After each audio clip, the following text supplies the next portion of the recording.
चीन पाकिस्तान के टैंकों व बख्तरबंद वाहनों को भस्म कर देगा डीआरडीओ का ये नया हथियार। दोस्तों, हाल ही में डीआरडीओ ने नाग MK2 के बारे में बताते हुए कहा कि पाकिस्तान हो या चीन, उनके टैंकों और बख्तरबंद सैन्य वाहनों को दूर से ही भस्म कर देने की ताकत रखता है ये नाग MK2। दोस्तों, भारत का जो नाग एंटी टैंक मिसाइल सिस्टम है, डीआरडीओ अब इसका नया एडवांस और खतरनाक वर्जन लेकर आने वाला है, जिसका नाम होगा नाग MK2 advance anti tank guided missile. अगर ये जंग के मैदान में पहुंच गया तो दुश्मन टैंकों की खैर नहीं। चीन या पाकिस्तान तो हिम्मत भी नहीं करेंगे कि जंग के मैदान में वे अपने टैंक्स या फिर कोई भी अन्य आर्मर्ड गाड़ियां निकाल दें, क्योंकि भारत उनकी मौत को तैयार कर रहा है। दरअसल डीआरडीओ भारतीय सेना के लिए एक नया ज्यादा खतरनाक एडवांस और तेज तर्रार anti tank guided missile system Nag MK2 बनाने जा रहा है, जो चीनी और पाकिस्तानी टैंक की बहुत ही बुरी तरीके से वाट लगाने वाला है। दोस्तों, हाल ही में हुए एक इंटरव्यू के दौरान DRDO chief doctor Samir B Kamat ने इस बात की पुष्टि की है कि नाग MK2 इस बार अपने पुराने वर्जन से कहीं ज्यादा बेहतर और एडवांस होगा।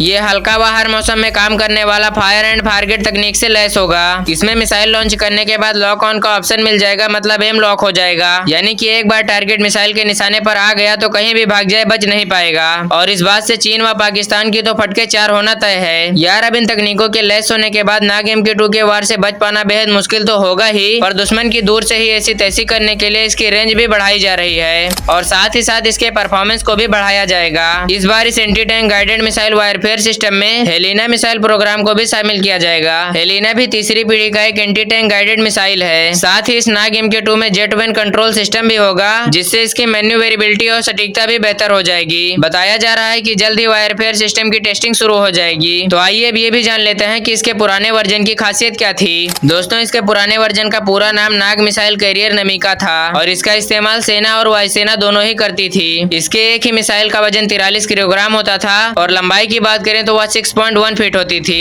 इसकी मिसाइलों में टैंडम चार्ज हिट होते थे, यानी बंकर, टैंक और बख्तरबंद वाहनों को उड़ाने वाले 8 किलोग्राम के विस्फोटक लगाए जाते थे। इसमें लगने वाली मिसाइलें जैसे नाग की रेंज 500 मीटर से 4 किलोमीटर होती थी और हेलिना यानी ध्रुवास्त्र की रेंज 7 से 10 किलोमीटर होती है। इसके अलावा संत मिसाइल की रेंज 15 से 20 किलोमीटर है। इसी तरह इसकी हर मिसाइलों की रेंज अलग अलग होती है, जो कि अलग अलग गति से उड़ान भरती हैं और ये बीच रास्ते में दिशा भी बदल सकती हैं। यानी इतना समझ लीजिए, जितनी फैसिलिटी पहले मिलती थी अब उसको और भी अपग्रेड कर दिया जाएगा। तो सोचिए कि डीआरडीओ का नाग MK2 वर्जन कितना खतरनाक होगा। तो मित्रों, आज की हमारी इस वीडियो में बस इतना ही था। ऐसे वीडियोस देखने के लिए हमारे चैनल को सब्सक्राइब जरूर से करें और कमेंट में एक बार लिख दीजिए जय हिंद।